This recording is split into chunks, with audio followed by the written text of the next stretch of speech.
All right. Hey, Coach, how are you today? Doing well. Awesome. So today we're kind of just debriefing just the in-class quick little observation that we did today, or excuse me, did just a week ago.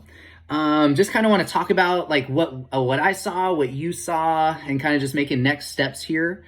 Because this debrief, the short observation from last week, just where you had the fourth grade class, it was your first time in person, and you had students on Zoom kind of combined for your one PE class. Awesome. So I just kind of want to start off by saying that your growth this year was so evident in your lesson. Like the structures that you put in place online, I definitely saw them in in-person learning as well. So what you built online was absolutely pushed into the classroom. You had objectives. You had student engagement was very high. Your activities were clear. The students knew exactly what they were supposed to be doing. And all that was great. But the one thing that I really want to like commend you for was what I saw was that your energy and like your excitement was there. I think that might have been like having like the students like in class for the first time maybe.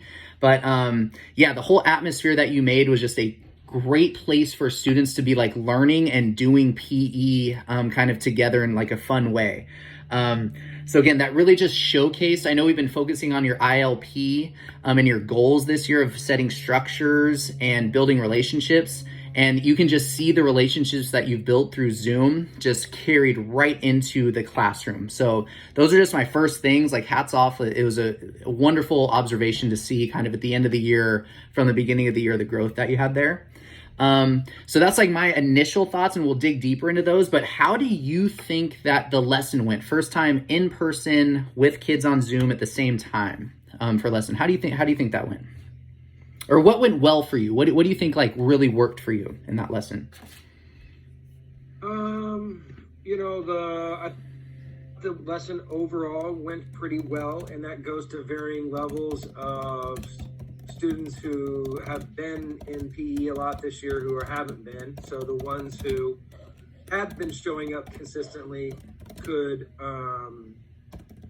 stick right along virtually when it's easier to help students in person. But that's just sort of a luck of the draw there, where the students on virtually were competent because they've been so involved this year. That went well. The one thing that I've found is I've got to try to do is not get enamored with the students in person when the feedback seems more. You can give better feedback when it's in person, and so I have to look at the computer, but it's hard to look at the computer to give some sort of constructive feedback, whether it's to get them to do the movement correctly or to do the right movement. Absolutely. And just to jump in, that was actually one of the things I wanted to talk about, like next steps. So we can definitely talk about that, like, because it was so engaging for the students, I think, like live in person. And then on Zoom, it was just a little bit more waiting around things because I was actually on Zoom myself and just kind of observing that. So yes, we can definitely dive deeper into that. Right. Definitely. Yeah. I mean, it's next to impossible when the computer is facing here, but the students are on the other side of the computer. And because students can't come together and be close together, so I have to go over there, and some of the students needed help with making the tic-tac-toe board. So when I go over, so then the computer screen is left vacant. But the other thing that happened there was the students at home knew exactly what to do, got started right away. They did. As I was passing out papers to the students live, so there's always going to be some student waiting. It's always hard to get everybody to be ready at the same point to start. Sure. Whether hybrid or whatever, but yeah, that's definitely a challenge. And that's just like having your materials ready, but you couldn't have the materials ready when I'm going into the fourth grade classroom. That it's not mine. If they were coming to my room, I could have the stuff ready. But absolutely. And then I really liked what you said about sorry, go ahead. That would just be something where I guess you be able to provide more things for the virtual learners to be doing if they're done with said task to prepare for the activity. But sometimes they're just going to be ready. There's one student going to be ready before another there. It's impossible to match that up. But that's just part of the juggling act there of the people on the computer are just... No, definitely. So that kind of, I want to ask you the question. So like on Zoom, like what would the perfect student look like on Zoom? Because I had the vantage point of being on Zoom, so that I was in that little Zoom world there that they were in. So like when there's kids in class and you're passing out materials or things, or doing the activities themselves, because they definitely knew what to do, but it's kind of like that downtime like you're talking about. What does a Zoom student, what's like the perfect Zoom student look like? What should they be doing like during your lesson time? Cameras on, engaged in the activity, and I think the good are the student who has been engaged all year. Will know most likely what is coming up next. When activities like this, where there is a preparation period that we prepare, then they will know that the next thing that we will be doing would be the warm-up. So they are up, they are ready, they are able to predict what is coming next because of the routines that we've been doing about knowing, hey, if we're doing a preparation for the lesson today, we're going to prepare, then we're going to do warm-up, then we're going to do the task. Yeah, I love that idea of preparing. Like how could they know, like, and guess what would be coming next? Yeah, I think that's a great little something to hold on to. What a good learner is. A good virtual learner is one who's been attending, who's been on task, and therefore can potentially or can make an educated guess as what will be coming next. Now they could be wrong, but it won't necessarily get them in trouble unless they there's not enough time or there's not enough damage they could do to say, hey, I'm going to stand up and start getting warmed up. Exactly. Because we're going to be doing some movement. The worst thing that could happen there is get up, get ready for the warm up, and we don't do it. There's nothing lost there. I mean, it's absolutely that isn't a concern, right? No, definitely, yeah. Because I'm trying to like visualize. I just drew just hearing you talk. I drew like a little like thing of what the classroom looked like for me. Like I was on the computer. This is you as the teacher, and this is like the students in class, kind of in their ways. And the communication was like great. Like you would say one thing, or they would see you doing something. Like if I drew some eyes here, they'd be able to like see what you're doing. You're able to pass out materials here. The students were able to kind of like see each other, talk to you, see what you're doing. So I mean, the communication was great, like between students and teacher, and they were able to interact. And then on Zoom, it was almost like they were kind of like in their little like boxes almost, and they could see you, but it was like between them, there wasn't like the communication, like connecting all the dots with everybody up here.